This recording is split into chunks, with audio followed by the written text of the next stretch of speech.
Hi friends, ఈరోజైతే మేము లడ్డు తయారు చేస్తున్నాము. ఏ విధంగా చేస్తామని చూపిస్తాను. గ్లాస్ శనగపిండి అయితే తీసుకొని మనం ఏ గ్లాస్తో అయితే తీసుకుంటామో అన్నిటికీ అదే కొలతలు అనేది తీసుకోవాలి.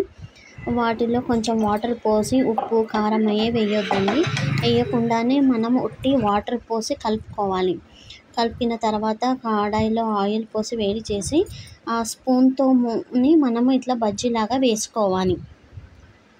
చూపించిన విధంగా అయితే వేసుకోవాలి. దీంట్లో ఉప్పు కానీ కారం కానీ ఏమి వేసుకోవద్దు. ఉట్టి వాటర్తో కలిపి మాత్రమే పేస్ట్రీ క్రీమ్ లాగా మనం చేసుకొని బజ్జీలు అనేది వేసుకోవాలి. బజ్జీలు అట్లా వేసుకున్న తర్వాత అటు ఇటు తిప్పి కాల్చుకోవాలి. అది ఏంటంటే బ్రౌన్ కలర్ రాకూడదు, ప్లస్ మాడిపోకూడదు. ఎందుకంటే లడ్డు అనే స్మెల్ వస్తుంది. మనకి ఇట్లా ఎల్లో కలర్ వచ్చేటట్టు లోపల ఉడకాలండి. పిండి ఉడికే విధంగా అయితే మనము అట్లా వేయించుకోవాలి. వేయించుకున్న తర్వాత వాటిని అయితే మనము ఆయిల్ లేకుండా తీసేసి పక్కన పెట్టేసుకోవాలి.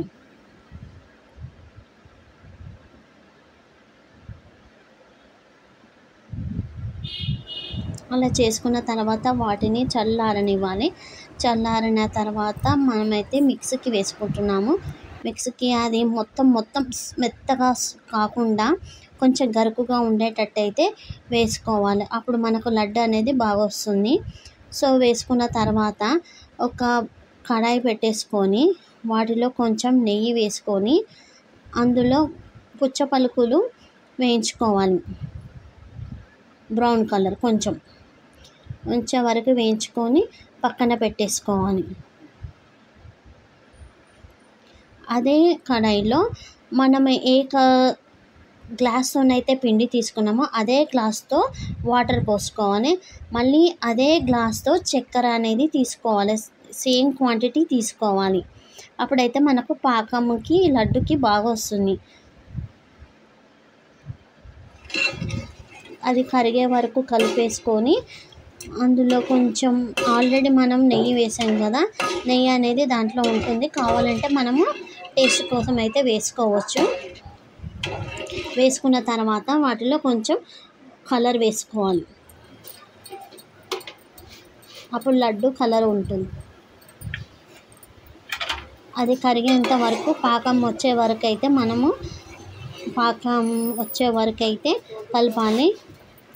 పాకం వచ్చిన తర్వాత మనం మిక్సీకి వేసుకున్న ఆ పిండిని అయితే వీటిలో వేసుకొని మంచిగా దగ్గరికి వచ్చే వరకు అయితే కలిపేసుకోవాలి.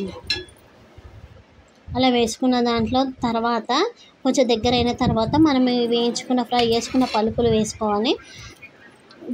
ఈ విధంగా చూపించిన విధంగా అయితే తీసుకోవాలి. తీసుకున్న తర్వాత వాటిని వేడి మీదనే మనము ఉండలు లడ్డు లాగా అయితే తయారు చేసుకోవాలి. చేసుకున్న తర్వాత వాటికి మనం డెకరేషన్ అనేది చేసుకోవచ్చు. చూడండి లడ్డూలు ఎంత బాగా వచ్చాయో. ఈ వీడియో కనుక మీకు నచ్చినట్లయితే లైక్ చేయండి, షేర్ చేయండి, కామెంట్ చేయండి, సబ్స్క్రైబ్ చేయండి. Thank you.